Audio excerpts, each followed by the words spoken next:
नमस्कार, आप देख रहे हैं नेशनल वॉइस। आपके साथ मैं हूं शुभ्रा सुमन।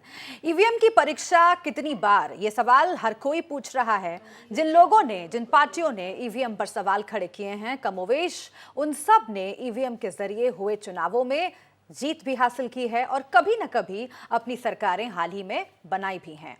बावजूद इसके ईवीएम पर सवाल उठाने वाले जो तर्क हैं वो कितना जायज हैं, ये मांग नई नहीं है। तमाम दलों के आरोप लगाने के बाद कुछ दिनों पहले चुनाव आयोग ने राजनीतिक दलों को चुनौती दी थी कि वो ईवीएम को हैक करके या फिर उसके साथ छेड़छाड़ करके दिखाएं, लेकिन तब कोई भी राजनीतिक दल सामने नहीं आया था। लेकिन बाद में आम आदमी पार्टी ने अपने स्तर पर एक ईवीएम को टैंपर करने का दावा किया था। इसके अलावा लंदन में कपिल सिब्बल की मौजूदगी में भी ईवीएम पर सवाल खड़े किए गए थे, आपको याद है पूरी प्रेस कॉन्फ्रेंस। लेकिन प्रामाणिक पुष्टि किसी भी आरोप की नहीं हो पाई। क्या ईवीएम सियासत का एक टूल बन चुका है जिसका इस्तेमाल गाहे बगाहे जब चाहे चुनाव आयोग की विश्वसनीयता पर सवाल खड़े करने के लिए किया जाता है? इसी पर हम आज करेंगे चर्चा करेंगे हम। और चर्चा की शुरुआत करने से पहले आपको बता दें कि ये बहुत ही महत्वपूर्ण है क्योंकि सुप्रीम कोर्ट अब पूरा ये केस चला गया है और इस केस के बारे में अलग अलग तरह की राय सामने आ रही है। अलग अलग पार्टियां अपने हिसाब से इसका विश्लेषण कर रही हैं और ये कहा जा रहा है कि बहुत ज़रूरी है। लेकिन आपको याद होना चाहिए, चुनाव आयोग ने प्रेस कॉन्फ्रेंस की थी अब से कुछ दिन पहले, तारीखों के ऐलान के पहले, और उन्होंने ये कहा था कि जो चुनाव हैं वो वक्त पर होंगे। ईवीएम को फुटबॉल बना दिया गया है, कोई भी तर्क नहीं है किसी के पास, लेकिन उसके बावजूद ईवीएम पर सवाल खड़े किए जा रहे हैं। ये करना बंद करना चाहिए। इस तरह की बातें चुनाव आयोग ने कही और साफ संकेत उन पार्टियों को दिया जो लगातार ईवीएम पर सवाल खड़े कर रही हैं। लेकिन अब जो 21 विपक्षी पार्टियां हैं उन्होंने इसको लेकर के चुनाव आयोग को ज्ञापन सौंपा है और ये कहा है कि निष्पक्ष चुनाव कराने के लिए आपको इस पर विचार करना होगा। और इसके साथ ही सुप्रीम कोर्ट में 10 से ज्यादा विपक्षी पार्टियों के नेता पहुंचे हैं। इस पर सुनवाई हुई है, अगली तारीख मुकर्रर कर दी गई है। लेकिन इन सब के बीच सवाल यही है कि वो पार्टियां जो आज ईवीएम पर सवाल खड़ा कर रही हैं वो कई बार ईवीएम से जीत कर आई हैं, सरकारें बनी हैं, विधायक सांसद बने हैं। उसके बावजूद अगर ये सवाल आज खड़े हो रहे हैं तो क्या सिर्फ ये सियासी टूल बनकर रह गया है आज ईवीएम? और सवाल ये भी है कि चुनाव आयोग की विश्वसनीयता पर जो बार बार सवाल खड़े हो रहे हैं उसका कोई एक कारण नहीं है, उसके कई कारण हैं। और बीजेपी को लेकर के जो बातें हो रही हैं, सत्ता पक्ष पर प्रभावित करने का आरोप लग रहा है संवैधानिक संस्थाओं को, उस पर भी हम बात करेंगे। आखिर क्यों बार बार ये सवाल खड़े हो रहे हैं और इसके जो तथ्य सामने आ रहे हैं, इसके जो तर्क सामने आ रहे हैं पीछे के, उस पर भी बीजेपी को जवाब देना होगा। तो इन तमाम मसलों पर हम बातचीत करेंगे। आइए कौन कौन से मेहमान हमारे साथ जुड़े हुए हैं उनसे आपका परिचय हम करवा देते हैं। बीजेपी की ओर से शबनम पांडे हमारे साथ जुड़ गई हैं, आपका बहुत स्वागत है। सदफ जाफर कांग्रेस पार्टी की ओर से हमारे साथ जुड़ी हुई हैं, आपका भी स्वागत है। अभिषेक वाजपेयी आरएलडी की ओर से इस पूरी डिबेट में हमारे साथ रहेंगे। इसके साथ ही शौकत अली जुड़ रहे हैं हमारे साथ समाजवादी पार्टी की ओर से, और पूर्व आईएएस बाबा हरदेव सिंह भी हमारे साथ रहेंगे इस पूरी चर्चा में। आपसे कुछ देर में वो भी जुड़ जाएंगे। आप सभी का बहुत बहुत स्वागत है। लेकिन सबसे पहले मैं शुरुआत करना चाहती हूँ शबनम पांडे जी आपसे, क्योंकि विपक्षी पार्टियों को जो कहना था उन्होंने कहा है, सुप्रीम कोर्ट में भी कहा है, 21 पार्टियों ने करीब चुनाव आयोग को ज्ञापन सौंपा है और ये कहा है कि पहले भी ईवीएम के साथ छेड़छाड़ होती रही है, विश्वसनीयता पर सवाल खड़े होते रहे हैं। निष्पक्ष चुनाव होंगे क्या, इसको लेकर तमाम सवाल हैं। चुनाव आयोग अपना काम करे, चुनाव आयोग उनकी शंका को दूर करे। आखिर क्यों आपको लगता है कि बार बार सवाल ईवीएम पर खड़ा हो रहा है? पहले भी हुआ है, कई इलेक्शंस में हुआ है और फिर से एक बार कहा जा रहा है कि सत्ता पक्ष प्रभावित करने की कोशिश कर सकता है। देखिए शुभ्रा जी, ये किसी से छिपा नहीं है कि इस तरह की राजनीति विपक्ष लगातार करती रही और जिस भी प्रदेश में या जिस भी चुनाव में ये जीत कर आए तो फिर शांति से बैठ गए। इन्होंने ये नहीं कहा कि ईवीएम से कुछ बेईमानी हुई है। और हमारे खुद के नेता सुब्रमण्यम स्वामी जी 2017 में कोर्ट गए थे और उन्होंने भी कहा था कि 100% वीवीपैट यूज़ होने के लिए कोर्ट में उन्होंने कहा था और कोर्ट ने भी इलेक्शन कमीशन को फिर आदेश दिया था। और जिस भी तरीके से इलेक्शन कमीशन ने कहा है कि रैंडमली हर कॉन्स्टिट्यूएंसी के एक पोलिंग स्टेशन पे वीवीपैट लगेगा। और मुझे लगता है कि अगर इनको कुछ आपत्ति थी तो जिस समय छेड़छाड़ हो सकता है कि नहीं हो सकता है, इसकी जांच के लिए बुलाया गया था, तो इन पार्टियों को निर्भीक होकर जाना चाहिए था। उस समय हमने इन पे दबाव नहीं डाला था कि आप मत जाइए, पर ये जानबूझ के इस सवाल को इसलिए उठाना चाहते हैं कि इन्हें पता है कि चुनाव का रिजल्ट क्या आना है। इन्हें लग रहा है कि ये हताशा में है। जिस तरीके से हताशा में ये सारे मुद्दों को छोड़कर मोदी जी को हटाना, मोदी जी को हटाने का नारा लगा रहे हैं, इसी तरह ये समान विचार का दावा करने वाले सारे विपक्षी सोचते हैं कि अगर चुनाव में रिजल्ट उदाहरण हमारे है अगेंस्ट आया तो हम कहेंगे। ये जो कहा जा रहा है, जो आप तर्क दे रही हैं, उसके बारे में मैं विपक्षी पार्टियों से सवाल पूछूंगी, पर जो कई बार घटनाएं सामने आई हैं, जिस तरह से ईवीएम को प्रभावित किया गया है या फिर वोट किसी और को डालो और वोट जाता किसी और को है, इस तरह की घटनाएं हुई हैं और कई बार बीजेपी पर ही सवाल खड़े हुए हैं, सत्ता पक्ष पर सवाल खड़े हुए हैं। तो क्या आपको नहीं लगता है कि इतना बड़ा चुनाव होने जा रहा है, अगर एक साथ इतनी पार्टियों को आपत्ति है तो एक बार इसका समाधान करना जरूरी है? बिना समाधान किए, बिना उनको संतुष्ट किए या फिर उन्हें कॉन्फिडेंस में लिए हुए सिर्फ ये कह दिया जाए कि नहीं सारे सवाल खत्म हो गए हैं, ये तो ठीक नहीं है। लोकतंत्र शुभ्रा जी, हमारी तरफ से कहाँ अड़ंगा है? हमारे खुद के नेता सुप्रीम कोर्ट गए और हम तो तैयार हैं किसी चीज के। ये इलेक्शन कमीशन के अंडर आता है, इसमें हमारा दखल कहाँ पे है ये हम भी समझना चाहते हैं। इलेक्शन कमीशन ने इनको बुलाया, ये गए नहीं उसकी जांच करने के लिए क्योंकि इनके पास कुछ ऐसा मुद्दा ही नहीं था। ये तो बार बार कहते हैं, ऑफ द रिकॉर्ड तो अक्सर सुनने को मिलता है, विपक्षी कहते हैं ये तो बस हम मुद्दा उठाते हैं। अगर इनको कुछ भी लगता है तो ये स्वच्छंद है, हम इनका हाथ पकड़ के नहीं रखें और ना इसमें हमारी पार्टी को या हमारी सरकार को कुछ करना है, इलेक्शन कमीशन को करना है। तो इसमें हम पर क्यों सवाल उठता है ये मुझे समझ में नहीं आता। और जब ये जीत जाते हैं तो फिर अच्छा, इस मांग को लेकर के आप क्या कहेंगे? ये जो मांग की जा रही है शबनम जी, आप कह रही हैं कि आप लोग भी इससे पीछे नहीं हैं, आप लोग भी कोर्ट गए हैं, वीवीपैट की मांग की है। अब जो विपक्षी पार्टियां कोर्ट गई हैं, उन्होंने ये कहा है कि 50%, कम से कम 50% जो वोट हैं उनका मिलान वीवीपैट से किया जाए लोकसभा इलेक्शंस के नतीजे घोषित होने से पहले। क्या आप साथ हैं इस मांग के? देखिए, हमें पूरी तरीके से चुनाव आयोग पे विश्वास है। हम अपनी भारत के सभी संस्थाओं पे पूर्ण रूप से विश्वास करते हैं। अगर हमें अविश्वास होता तो हम जरूर कोर्ट जाते।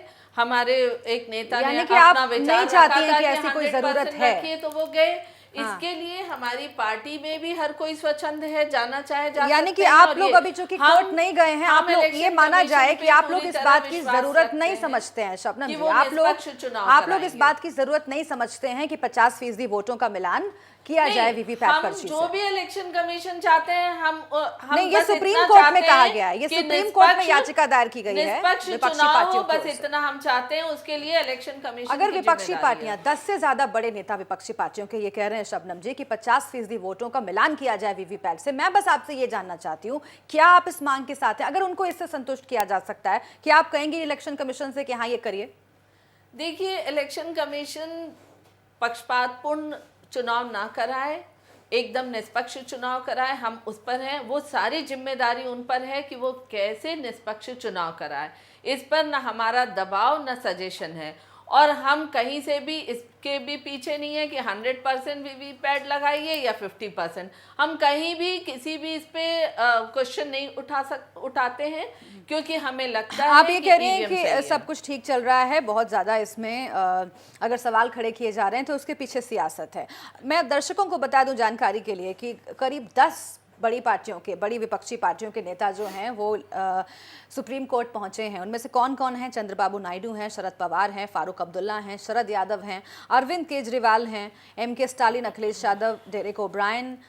ये तमाम जो नेता हैं ये सुप्रीम कोर्ट पहुंचे हैं और याचिका में यही कहना है कि 50% जो वोट हैं उनका मिलान किया जाए वीवीपैट मशीन के जरिए।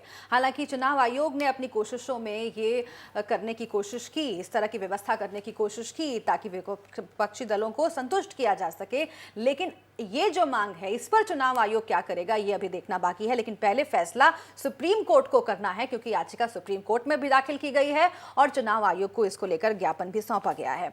सदफ जी, ये शबनम जी कह रही हैं कि चुनाव आयोग निष्पक्ष चुनाव कराएगा, इस पर उन्हें संदेह नहीं है और किसी भी संवैधानिक संस्था की विश्वसनीयता पर अगर सवाल खड़े किए जा रहे हैं तो ये ठीक नहीं है।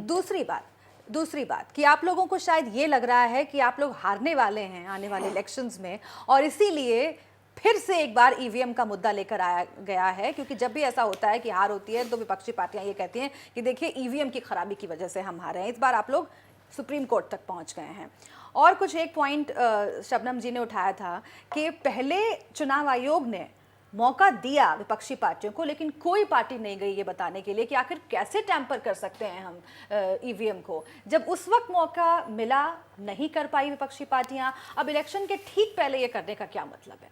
ओके, सबसे पहले तो ये कि जो बात है कि इन्होंने कहा कि हम लोग जो हैं वो हारने के बाद कंप्लेन करना शुरू कर देते हैं, we do the cry baby thing only after we loose.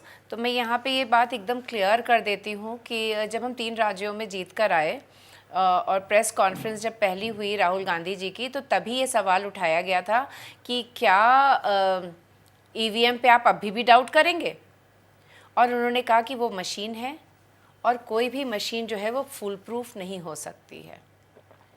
BJP की वेबसाइट पिछले 1 हफ्ते से हैक्ड है, आज तक वापस नहीं आई है, ये बता दूं मैं यहाँ से। तो द थिंग इज़ दैट कि चाहे वो वेबसाइट हो, डिफेंस की वेबसाइट्स हैक हो जाती हैं जो इतनी ज़्यादा संवेदनशील हैं, बहुत सारी और मशीन्स हैं जो हैक हो जाती हैं और बहुत ईजिली हो जाती हैं।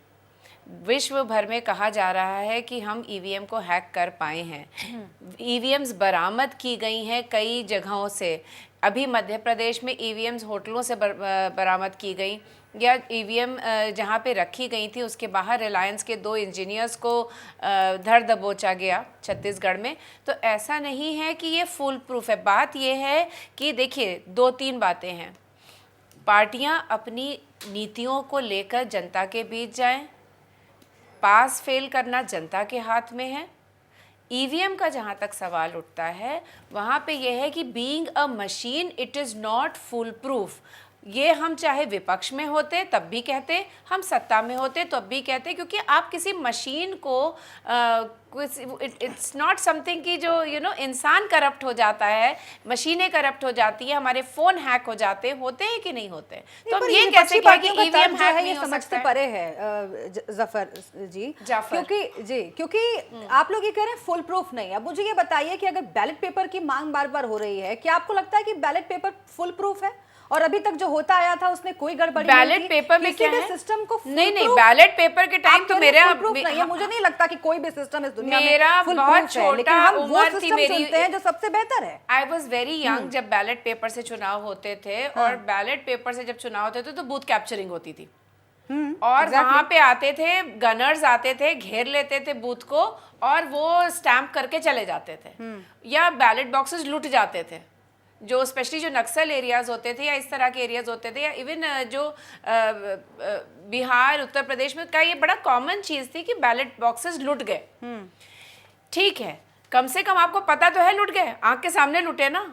अच्छा, अब का ज़माना तब का वैसा नहीं है, सोशल मीडिया है, लाइव कर देते हैं, बता देते हैं। अभी जब यहाँ गुजरात में चुनाव हो रहा था, लगातार खबरें आ रही थी कि हम बटन दबा रहे हैं, कोई जा रहा है कहीं और। सोशल मीडिया के सारे फिर से एक बार पीछे धकेल दिया जाए पुरानी व्यवस्था में देश को। आप नहीं ये क्यों कह रहे हैं? हैक हो जाते नहीं, हैं, एक बात मैं आपको लेट मी कंप्लीट। ऐसा इनकी मांग है। बात इतनी सी है कि पीछे ढकेलना को अगर आप कहते हैं बैलेट पेपर का इस्तेमाल पीछे ढकेलना है, तो ज्यादातर यूरो की कंट्रीज जो हैं वो बैलेट पेपर का इस्तेमाल कर रही हैं, जो डेवलप्ड कंट्रीज हैं। अमेरिका में बैलेट पेपर का इस्तेमाल होता है, ईवीएम नहीं है। हद तो ये कि जापान जहाँ से मशीन बनती है, जापान में खुद जो है वो ईवीएम का इस्तेमाल नहीं होता है, वो सिर्फ बना के बेच रहे हैं।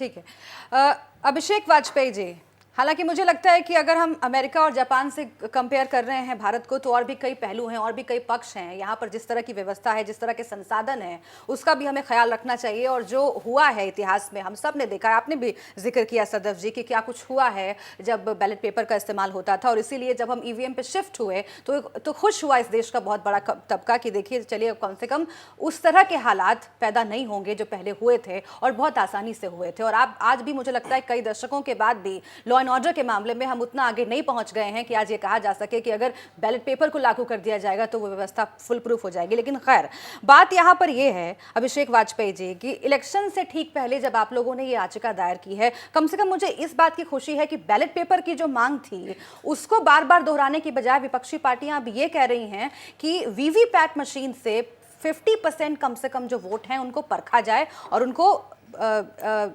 जांच उनकी की जाए कि वाकई जहां पर वोट डाले थे वहां पर गए हैं कि नहीं उन पर्चों के इस्तेमाल से। तो ये शिफ्ट आप लोगों का जो हुआ है उसके पीछे क्या वजह है? क्या आप लोगों को रियलाइज हो गया है कि बैलेट पेपर की मांग करना इसके साथ आम जनता भी नहीं है, वो भी नहीं चाहती कि फिर से एक बार हम ठप्पा लगाएं, उसको 4 बार फोल्ड करें और फिर उसमें डालें, और जिस तरह की दिक्कतें आ रही हैं उसका जिक्र हम सब यहाँ पर कर रहे हैं। सुब्रा जी, मैं सबसे पहले तो अपनी बड़ी बहन शबनम पांडे जी को मैं सिर्फ ये बताना चाहूँगा कि बीजेपी बोलती है कि निष्पक्ष चुनाव होने चाहिए, वो कभी होते नहीं हैं। नंबर 1 बात। नंबर दूसरी चीज़, सुब्रमण्यम स्वामी जी ने पहले ही ईवीएम मशीन को रिजेक्ट कर चुके हैं। बहुत ही पहले आपने न्यूज़ चैनल पे देखा भी होगा, सभी लोगों ने देखा होगा इसको, बाकायदा सब वो जानते भी हैं।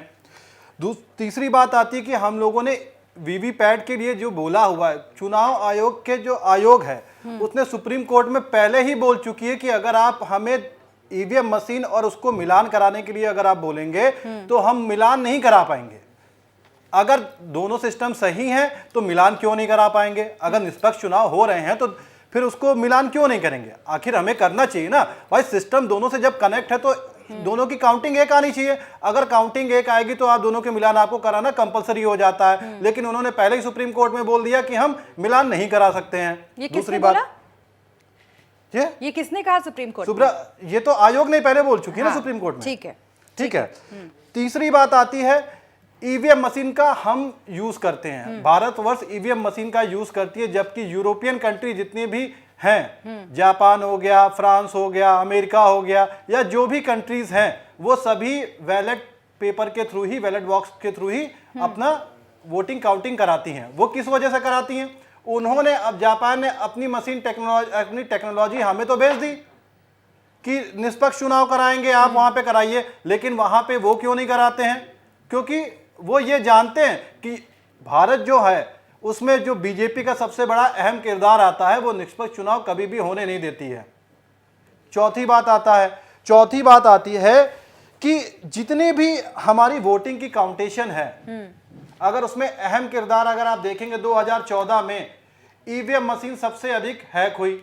हम बराबर इस बात को उठाते रहे हैं कि ईवीएम मशीन हैक होती है। बाकायदा सब लोगों ने देखा भी इस चीज़ को। कई बार जो भी वहाँ पे चुनाव आयोग की ड्यूटी से रहे, वहाँ पे जो भी संबंधित अधिकारी रहे, उन्होंने भी इस बात को माना। और कई बार तो मीडिया ने खुद उनको पकड़ा हुआ है कि अगर जब हम वोटिंग डालते हैं, वोट हमने डाला है राष्ट्रीय लोकदल पे या सपा पे, तो उस पे चुनाव चिन्ह किसका छप करके आ रहा है? बीजेपी का आ रहा है। तो ये चीज जो है वो, ये मेरी अपनी पर्सनल राय है, और जो मैं अपने पार्टी के स्टैंड से बिल्कुल कह सकता हूं कि ये बाकायदा हम इसके विरोध करते हैं। बाकायदा बैलेट बॉक्स से बैलेट पेपर के थ्रू होनी चाहिए। ठीक है, अब देखना होगा कि आगे जो सुनवाई होती है उसमें सुप्रीम कोर्ट को सहमत कर पाता है, संतुष्ट कर पाता है विपक्ष के नहीं। लेकिन सवाल तब खड़ा होता है शौकत अली साहब, जब बार बार आप लोग प्रूफ नहीं दे पाते हैं। इलेक्शन कमीशन ने ऐसा नहीं है कि आप लोगों को मौका नहीं दिया, और ये बात हम शुरुआत में कह चुके हैं डिबेट के कि आप लोगों को बुलाया गया था, तमाम विपक्षी पार्टियों को ये कहा गया था कि आप आइए, ये साबित कीजिए कि वाकई इसमें सेंध लगाई जा सकती है, वाकई इसे टेम्पर किया जा सकता है, पर ये नहीं हो पाया। बाद में अरविंद केजरीवाल ने अपनी पार्टी के जरिए कुछ करने की कोशिश की और ये दिखाने की कोशिश की, लेकिन इलेक्शन कमीशन के सामने आप लोग प्रूफ नहीं दे पाए। दूसरी बात, जब देश से बाहर प्रेस कॉन्फ्रेंस होती है कपिल सिब्बल की मौजूदगी में, वहां पर इस तरह के सवाल खड़े किए जाते हैं कि देखिए इस तरह से ईवीएम को हैक किया गया था, लेकिन बाद में मुकर जाते हैं वही नेता जो वहां पर मौजूद थे, कोई जिम्मेदारी लेने के लिए तैयार नहीं होता है, कोई प्रूफ भी सामने नहीं आता है। क्यों ना ये माना जाए कि बार बार इलेक्शन से पहले ये सवाल सिर्फ इसलिए उठते हैं ताकि ये कहा जाए पहले से ही कि देखिए अगर कम वोट मिले, अगर हार हुई तो जिम्मेदार ईवीएम है। शुभ्रा जी, अब चुनाव है, लोकतांत्रिक व्यवस्था है, अगर कम वोट मिलते हैं तो उसमें मैं ईवीएम को जिम्मेदार नहीं मानूंगा, कुछ कमियां रह जाती हैं किसी। लेकिन आज की डेट में अगर आप ईवीएम पे सवाल हम खड़े कर रहे हैं तो वो सवाल हमारा जायज़ है। जायज़ इसलिए है क्योंकि सवाल तब उठाइए जब जनता खुद चिल्ला चिल्ला के कह रही थी साहब मैं वोट देने गया और ये वोट किसी और को चला गया। ये सवाल किसी पॉलिटिकल पार्टी ने शुरू से नहीं उठा दिया था कि आप उस पर सवाल खड़ा किया। मैं सवाल खड़ा कर रहा हूं कि पहले से ईवीएम हम चिल्ला रहे थे। ये सवाल तब आया जब ईवीएम पे लोग वोट डालने गए और ईवीएम जो है दूसरे को वोट गया, तो हम लोगों ने उन लोगों ने आके बताया पॉलिटिकल पार्टी को, भाई जनता आकर हमसे अगर कह रही है कि साहब हम आपको वोट देने गए थे लेकिन वोट आपको नहीं मिला, ये दूसरी पार्टी को चला गया, तो मेरा सवाल उठाना लाजमी था। और आज जनता पर मत डालिए। शबनम की बात सुन लीजिए, हम आपकी बात आराम से इसके बाद मैं आपके पास ही आ रही हूं, शबनम जी आराम से सुन लीजिए बात। दूसरी चीज, आज जिस टेक्नोलॉजी में हम जी रहे हैं, क्या हैक नहीं हो सकती मशीन? मैं उदाहरण के तौर पे 3-4 चीजें आपको बता दे रहा हूं। जिस टीवी को हम देखते हैं उस टीवी को भी हैक किया जा सकता है, वो टेक्नोलॉजी आ चुकी है। चाहे वो किसी कंपनी को हो, इंटरनेट के माध्यम से हैक कर सकता हूं, उसको चलाया जा सकता है।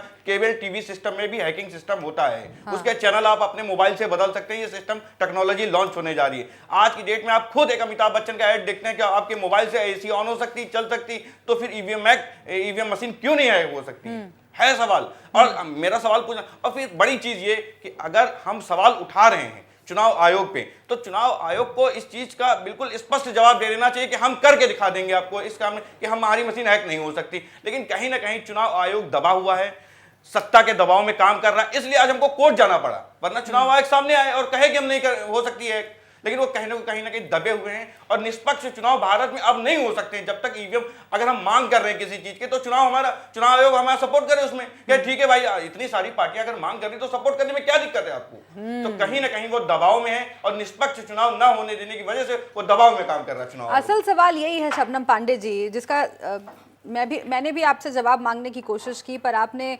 दूसरी बात रखी, इसका जवाब नहीं दिया। और सवाल यही है कि अगर ये पार्टियां कह रही हैं कि देखिए पहले जो हुआ उसे भूल जाइए, अब हमारी मांग सिर्फ यही है, बैलेट पेपर की भी मांग हम नहीं कर रहे हैं। इनका ये कहना है कि अब सिर्फ ये करिए कि 50% जो वोट हैं उनका मिलान वीवीपैट के जरिए किया जाए। वीवीपैट है ही इसीलिए ताकि ये सुनिश्चित किया जा सके कि वोटर ने जहां पर वोट किया है वहीं पर वोट गया है या फिर नहीं गया है, पर्ची बाहर आती है। अगर इसका समर्थन आप लोग कर दें तो इसमें क्या दिक्कत है? मुझे तो नहीं लगता कि आप लोग कह रहे हैं बार बार कि संवैधानिक संस्थाओं पर सवाल की बात नहीं है। जो संसाधन हमारे साथ अवेलेबल हैं हमारे पास, उसका इस्तेमाल करने की जरूरत है। और वीवीपैट के जरिए अगर मिलान होगा तो संतुष्ट भी होंगे विपक्षी पार्टियां और देश को भी लगेगा कि देखिए ठीक है, जो मतदाता है वो भी एश्योर हो जाएगा कि जहां वोट दिया है वहीं वोट गया है। क्योंकि अभी ये साहब भी कह रहे हैं समाजवादी पार्टी के कि कई लोग, आम लोग भी कहते हैं, जब हम लोग भी बाहर निकलते हैं वो भी कहते हैं कि कई बार ऐसी घटनाएं हुई हैं। तो एक शंका की स्थिति रहती है, एक संशय की स्थिति रहती है। इसका समर्थन करने में आपको कहाँ आपत्ति है? देखिए शुभ्रा जी, विपक्ष मुद्दा विहीन है और विपक्ष चुनाव से पहले अपने बहुत से चीज़ों में, इनके जो 21 दल बता रहे हैं, इससे ज़्यादा दल मिलके महागठबंधन पे कितनी बड़ी बड़ी बात बंगाल में किए और इकट्ठे हुए और क्या क्या कहा, लेकिन जनता देख रही है कि सारी चीज़ें इनकी टाटा फिस है। अब इनको कुछ नहीं मिल रहा तो चलो ईवीएम पे ही सवाल उठा दें, ठीक है, ये जाए कोर्ट। हमने तो कहा अब जाओ, हम ना इसका विरोध करते हैं ना इसका समर्थन करते हैं, क्योंकि हमें पूरा विश्वास इलेक्शन कमीशन पे है। अगर ये कहते हैं कि हर कुछ हैक हो सकता है, तो क्या हर कुछ हैक हो सकता है तो दुनिया ने कंप्यूटर छोड़ दिया क्या? टीवी देखना छोड़ दिया क्या? आप देखिए इस तरीके से करके वैज्ञानिक रूप से 14वीं शताब्दी में नहीं जा सकते। मन में संदेश आप 14वीं संशोधन की बात हो रही है, उसको छोड़ने की बात नहीं, तो आपको इलेक्शन कमीशन ने अगर नहीं बुलाया होता, अगर इलेक्शन कमीशन ने कहा होता आपके बार बार सवाल करने पे कि नहीं हम कुछ नहीं करेंगे, लेकिन इलेक्शन कमीशन तो आपको इनवाइट कर रहा है टेम्परिंग को, आप बताइए, पर उस वक्त चुप। कपिल सिब्बल जी, जैसा शुभ्रा जी अभी बता रही थी, सही बात है कि विदेश में बैठ के कहानी रच रहे थे और जब कहानी पे सवाल किया गया तो तुरंत बैकफुट पे आ गए। इस तरह की कहानी जनता सुन रही है और मतदाता को बीजेपी का एक अहम किरदार है। आप कभी कहते हैं कि बीजेपी का अहम किरदार है कहानी रचना। फॉर एग्जाम्पल मैं आपको एक एग्जाम्पल बता दूं, अभी कुछ टाइम पहले आप शहीदों की शहादत पे बोल रहे थे, लेकिन आपके पास इतना नहीं रहा कि हमारे जो शहीद वाराणसी के अवधेश यादव, उनकी माता जी के इलाज के लिए भी किसी ने नहीं पूछा। बीएचयू में जाकर के इलाज के लिए भटकती रही, लेकिन आप लोग जैसे आईएएस कटघरे में खड़े हो गए। तो आज ये परेशान है कि हम क्या करें क्या ना बोले। तो ये जो भी बोलना चाहे, सुप्रीम कोर्ट है, सुप्रीम कोर्ट फैसला लेगा। आप शांति से रहिए। परेशान है आप तो जनता को मूर्ख बनाने के लिए परेशान आप लोग परेशान तो होंगे क्योंकि आप जो रोटियां सेकते थे राजनीति के नाम पे वो सब रुक गई है आपकी। बिल्कुल आज भ्रष्टाचार मुक्त होने की तरफ देश जा रहा है। जवाब नहीं आया शुभ्रा, सारी कहानी कहीं ना कहीं मुद्दा विहीन विपक्ष सवाल उठा रहा है। अगर ये चाहते हैं, अगर ये सोचते हैं कि हमारा देश प्रगति की तरफ जाए तो इनको ठीक है। ये बात बिल्कुल जायज है, ये बात बिल्कुल जायज है कि सुप्रीम कोर्ट अपना फैसला करेगा और तमाम पक्षों को सुनने के बाद करेगा। 25 मार्च को इसकी अगली तारीख मुकर्रर की गई है, उस दिन और तर्क रखे जाएंगे विपक्षी पार्टियों की ओर से। लेकिन मुझे अच्छा लगता कि अगर सभी पार्टियां जैसे स्टैंड रख रही हैं, बीजेपी भी अपना स्टैंड रखती कि क्या वाकई मिलान होना चाहिए वीवीपैट से, लेकिन फिलहाल ऐसा लग नहीं रहा है कि कोई अभी पार्टी जो है इस पर कोई स्टैंड रखना चाहती है। लेकिन सदव जी जो सवाल खड़े कर रही हैं शबनम पांडे, मैं फिर से एक बार उस पर आना चाहती हूँ। ईवीएम पर जो आप कहना चाहती हैं आप कहिएगा, लेकिन सवाल ये है कि संवैधानिक संस्थाओं की विश्वसनीयता पर आखिर क्यों आप लोग बार बार सवाल खड़ा कर रहे हैं। ये कह रही हैं कि चुनाव आयोग का काम है, उस पर इन्हें विश्वास है, लेकिन आप लोग अगर इससे सत्ता पक्ष को जोड़ रहे हैं तो ये पूरी लोकतांत्रिक व्यवस्था पर, पूरे संवैधानिक व्यवस्था पर प्रश्न चिन्ह खड़े करने जैसा है कि चुनाव आयोग स्वतंत्र तौर से काम नहीं कर रहा है बल्कि सरकार की दबाव में काम कर रहा है। सरकारें बदलती रहती हैं लेकिन संवैधानिक संस्थाएं वही रहती हैं। क्या ये अपमान करना नहीं है और इसके पीछे क्या तर्क है, क्या दलील है आप लोगों की, अगर आप ये कह रहे हैं? अमित मालवीय जो हैं वो आईटी सेल के हैं बीजेपी के, और कर्नाटका के जब पोल्स की डेट आई थी 2017 में तो वो गलती से पहले ही पोस्ट कर गए थे और अनाउंसमेंट बाद में हुआ था इलेक्शन कमीशन द्वारा। इलेक्शन कमीशन से जब पूछा गया कि कैसे इतनी बातें लीक हुई और कैसे अमित मालवीय जी तक ये डेट्स पहुंच गई और देश से आने से पहले, औपचारिक वो होने से पहले, तो उन्होंने कहा हम जांच करके बताएंगे। आज तक जांच का इंतजार है, 2019 का चुनाव आ गया, कैसे सवाल ना उठे। जब हम देखते हैं कि सीबीआई जो है वो चौराहे पे आके लड़ रहे हैं आपस में, जब हम देखते हैं कि सुप्रीम कोर्ट के जजेस को आके प्रेस कॉन्फ्रेंस करनी पड़ रही है, जब हम देख रहे हैं उर्जित पटेल रिज़ाइन कर रहे हैं आरबीआई के, जब हम बाद में अब देख रहे हैं आरटीआई के द्वारा कि आरबीआई ने मना किया था डिमोनेटाइजेशन की ख़त्म कर देगा देश की अर्थव्यवस्था को, उसके बावजूद दे वेंट अहेड। एंड ये सारी ऑटोनोमस बॉडीज़ हैं। हमें सवाल और कटघरे पे लाने से पहले अपने गिरबान में झांकना चाहिए बीजेपी को कि किस तरह से इन्होंने संवैधानिक ऑर्गेनाइजेशंस को धीरे धीरे करके ख़त्म किया है और करने की कोशिश की है। तो इसलिए हमें ना बताएं कि हम क्या कर रहे हैं। दूसरी बात है कि मैं जो कह रही थी, जगदलपुर में दिसंबर 6 को रिलायंस का, ये बिल्कुल डॉक्यूमेंटेड अखबार की खबर है जो इनके भी पक्ष में बहुत अच्छी खबरें छापता है। तो बिका अखबार नहीं है, कांग्रेस का कोई वो वेब पोर्टल में खबर नहीं आई थी कि दिसंबर 6 को जगदलपुर में 2 रिलायंस के इंजीनियर्स को पकड़ा जाता है with laptops trying to enter EVM strong room.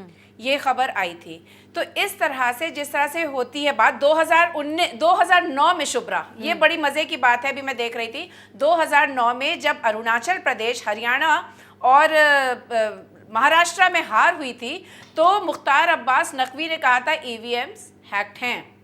तो अपनी हार पे कौन ईवीएम को ब्लेम करता आया है? हम तो हार का सवाल ही नहीं, हम तो जीत के बाद हमने कहा कि ईवीएम जो है वो फुल प्रूफ नहीं हो सकती, मशीन्स है, उसको डेफिनेटली आपको अकाउंटेबल बनाना पड़ेगा।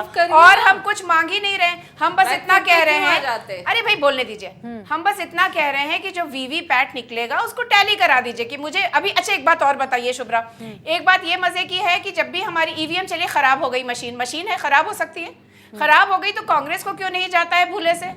आरएलडी को क्यों नहीं चला जाता, बीएसपी समाजवादी को फूले से क्यों नहीं चला जाता है, वो बीजेपी को ही क्यों जाता है? ठीक है, ये भी एक बहुत बड़ा सवाल ये है जो सवाल सामने बड़ा आता है, ये है। बड़ा दिलचस्प सवाल है जी।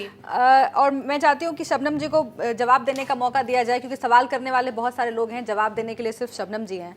शबनम जी बताएं जरा कि क्यों आखिर बार बार जब भी गड़बड़ी सामने आती है बीजेपी को ही वोट जा रहा है, बटन कहीं और दबाओ वोट कमल को जा रहा है, और किसी के साथ ऐसा क्यों नहीं होता? देखिए ये मनगढ़ंत कहानी है इनकी।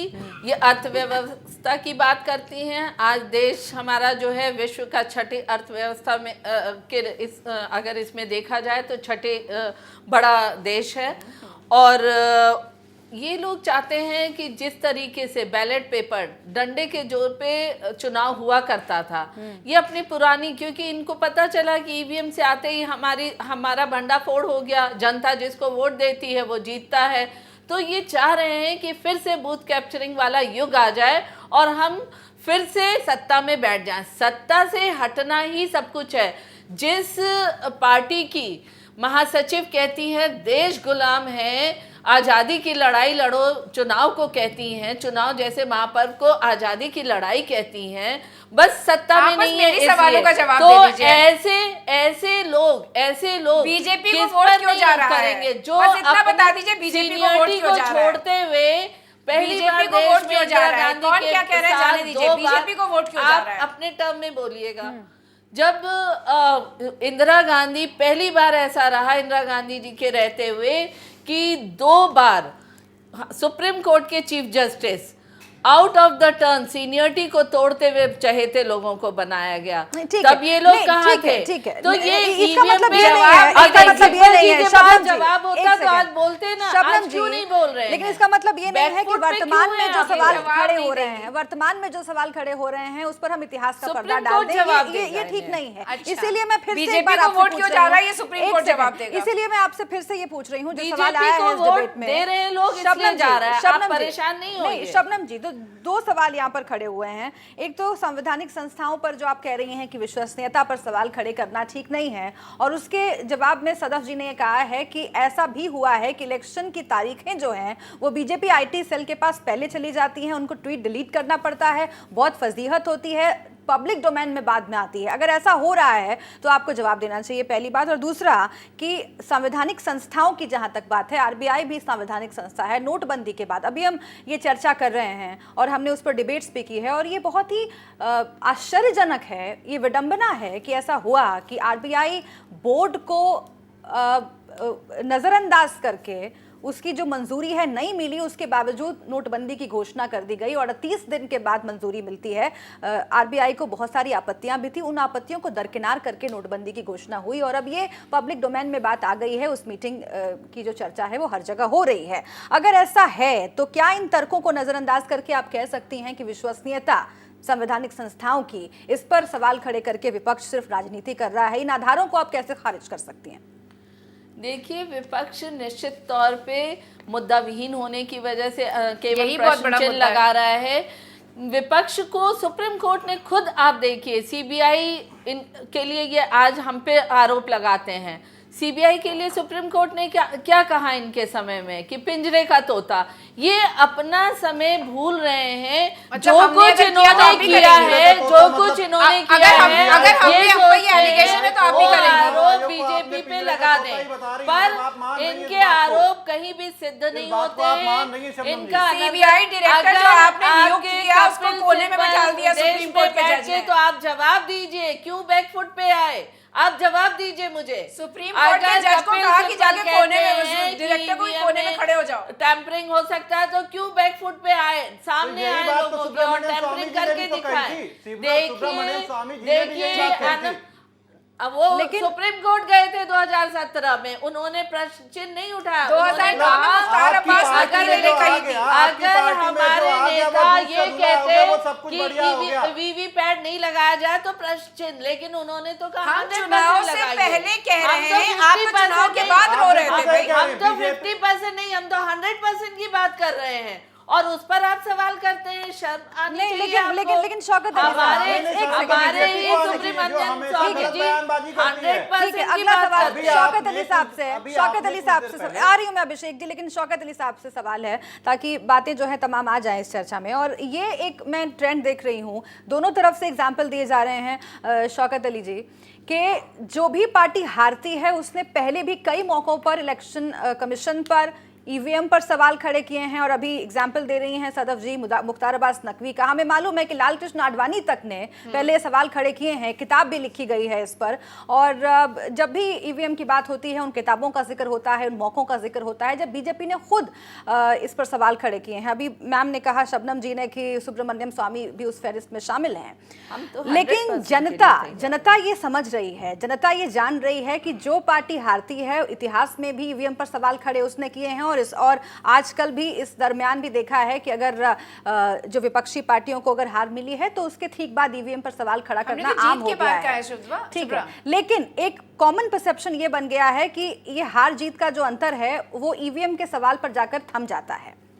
तो क्यों ये ना माना जाए, ये जो सवाल बार बार बीजेपी खड़ा कर रही है और जनता में ये मैसेज देने की कोशिश कर रही है कि ये पार्टियां खुद को कमजोर मान रही हैं और इसीलिए ईवीएम का सवाल बार बार आ रहा है। क्योंकि अगर कॉन्फिडेंस होता कि ठीक है जनता में उतना है जो वर्चस्व है तो ये सवाल आता ही नहीं। ये मैसेज अगर जनता में जाएगा तो आप लोगों के लिए कितना खतरनाक है। सच और झूठ की बात मैं नहीं कर रही, सही गलत की बात मैं नहीं कर रही, मैं सिर्फ उस मैसेज की बात कर रही हूँ जो जनता में जाएगा। सुप्रा जी, मैं इस चीज को एक्सेप्ट कर रहा हूँ हाँ, कि हम हारे हैं, कुछ कमियां रही होंगी तो हम हारे हैं। ठीक। लेकिन क्या ये सवाल हमने पहले से उठा दिया था कि ईवीएम हैक हो सकती है? ये सवाल हमारा नहीं था, पार्टी का सवाल नहीं था, ये जनता का सवाल था। जनता का सवाल नहीं था। जनता के कंधे पे बंदूक रख के अपनी बातें मत बोलिए। देखकर नहीं आया था, तुरंत कहने लगा ईवीएम हैक हो गई। जनता चिल्ला चिल्ला के कह रही थी कि मैं साहब और आपको देने गया, विश्वास नहीं करती है, तब ये सवाल आया था, ना कि किसी पार्टी ने पहले ये सवाल जनता किया था। विश्वास करती तो आंदोलन करती है। मानेंगे नहीं आप। जनता अविश्वास करती है, जनता तो जब भी आंदोलन नहीं करती है, जब तालिये में लपेट के बिहार में अपने बच्चे जमा देती है, और वो भी हारने के जनता बाद। तो तब भी आंदोलन ये नहीं करती है हताश कि विपक्षी जब बोल गिर रहा जाता है CST में ब्रिज हारने छह के लोगों की बाद। मौतें हो आप जाती तो हैं। सवाल आपके घपलों की आप वजह तो से। सवाल एयर स्ट्राइक पे भी कर देते हैं। आप तो बिल्कुल अगर सही चीन बात ने है, वीटो बिल्कुल लगाया, सही है। चीन ने सवाल वीटो लगाया करना तो आप संविधानिक चीन की अधिकार तरफ है। से बोलने लगे। संविधानिक आपका अधिकार है, आप संविधान तो को आप बीजेपी दुश्मन अकेले देश करती के है, साथ संविधान के देता साथ है खड़े हमको हो ये। जाते हैं। आपका क्या, आप बीजेपी के अगेंस्ट खड़े होते हैं, इसमें कोई आश्चर्य की बात नहीं। आप हमारे हिसाब से तो तो दुश्मन बीजेपी देश के पार्टी को साथ माफी खड़े हो मांगनी जाते हैं। चाहिए। बीजेपी आतंकवादी देश खड़े हो नहीं जाते है। हैं। माफी मांगनी चाहिए अपनी बयानबाजी के चीन लिए। के साथ खड़े हो जाते हैं। आश्चर्य तो ये है, जनता देख रही है। बीजेपी देश जनता को नहीं है। बेवकूफ मत समझिए। और चीन जनता के साथ को- झूला किसने जनता झूला, के आप कंधे बताइए। पे प्रेसिडेंट के बंदूक साथ रख झूला, के आपने झूला। निशाना चाहे आप मान मान लिए। कंधे पे बंदूक रख करके उन्होंने जो चलाया हुआ है। जनता के उनकी- कंधे पे उनकी बंदूक शहादत का रख के मजाक मत निशाना उड़ाइए। मत बीजेपी मारिए। पार्टी को अपने बयानबाजी के लिए चुनाव माफी आ मांगनी रहा है, चाहिए। जनता एक एक जवाब देगी ठीक है, आपको। लेकिन बिल्कुल अभिषेक सही जी, कह रही, जनता अभिषेक जवाब जी, देगी क्योंकि जनता हमारी बिल्कुल जागरूक हो चुकी अभिषेक है। जी, बीजेपी अभिषेक देश जी, नहीं है। जनता जवाब आपको जागरूक भी देना थी चाहिए और रहेगी जवाब आपको हमेशा। ठीक है अभिषेक जी, जवाब आपको भी देना चाहिए कि अगर आप लोग पहले जब चुनाव आयोग ने मौका दिया कि ईवीएम में जो गड़बड़ी हो सकती है उसको बताइए ना, प्रूव करके बताइए। जब आप लोग प्रूव नहीं कर पाए तो क्या ईवीएम क्या चुनाव आयोग ये कह पाता प्रेस कॉन्फ्रेंस में कि ईवीएम को फुटबॉल बना दिया गया है? अगर वाकई आप लोग कुछ प्रूफ दे पाते, अगर इस बात को साबित कर पाते कि कैसे आखिर ईवीएम को हैक किया जा रहा है, ये मौका दिया गया था, आपने मौका गवा दिया और उसके बाद इलेक्शन से ठीक पहले आप लोग सुप्रीम कोर्ट जा रहे हैं, ज्ञापन सौंप रहे हैं चुनाव आयोग को। देखिए, इलेक्शन से ठीक पहले हम कुछ भी नहीं कह रहे। जब कांग्रेस पार्टी ने बाकायदा सब जगह पे चुनाव में जीत हासिल की है, उसके बाद उन्होंने प्रश्न ने तब भी उठाया कि उनकी जीत और बड़ी जीत होती, लेकिन ईवीएम मशीन हैक हुई है जिसकी वजह से वोटों की काउंटिंग हमारे पास से कम हो गई। नंबर एक बात। नंबर दूसरी चीज, हम बोलते हैं कि बहुत आगे मोदी जी लेकर के जा रहे हैं। हैक किया गया लेकिन लिमिटेड हैक किया गया। नहीं नहीं, आप जो ये कह रहे हैं कि जीत के बाद, नहीं ये बात बार बार आई है, जीत के बाद आप ये कह रहे हैं कि जो बात राहुल गांधी ने कही थी उसका जिक्र बार बार हो रहा है कि और बड़ी जीत होती। नहीं नहीं, एक सेकंड अभिषेक जी सवाल आपसे, मैं आ रही हूँ सदफ जी, लेकिन अभिषेक जी को बात पूरी करने दीजिए। आप ये कह रहे हैं बार बार, सदफ जी ने भी अभी कहा कि जीत और बड़ी होती, इसका जिक्र राहुल गांधी ने किया था, ठीक है। तो आप ये कह रहे हैं कि हैक किया गया, टेम्पर किया गया,